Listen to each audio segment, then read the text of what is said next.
Romans 12, are you there? Verse 1.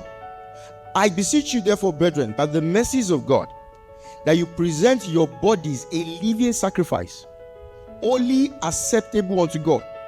This is your reasonable service. Can we read verse 2 together? And be not conformed to this world, but be transformed by the renewing of your mind, that you may prove what is good and acceptable and the perfect will. So he says, Paul says, this is how God can use you. You will not conform to the world. So that means there is something as a Christian that I must develop into, that I must grow into, and that thing is a different worldview from what the world offers. It might be called upside down. It might be called weird. It might be called you are different. You know what the Bible teaches? Jesus says, if a man slaps you on one cheek, say you turn the other one.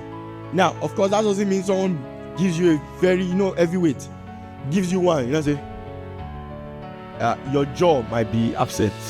But what Jesus is saying is, you don't revenge. You don't pay even for it. But, the world has a different view from that. The world view is, if someone gives you punch, you self. That's why God gave you hand, right? You self.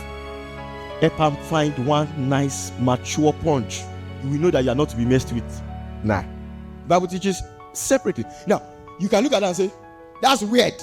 That's not normal. But that's what God calls normal. He says, this is your reasonable service, to not be conformed to the world. You want to know God's will? Sometimes is away from the world.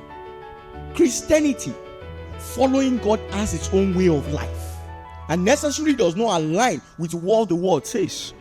They're talking about worldviews, right? I said, the world must see you upside down. A people you look alike, you can't change them. A people you talk alike, you can't influence their lives. Are you listening to me? You must start to see things how God sees it. Sometimes it might look like you are in disadvantage. It might look like, oh, I'm not getting it right. But stay with what God is seeing. You may feel you are missing out, but there's nothing there. God wants to work on your mind. Are you going to allow him?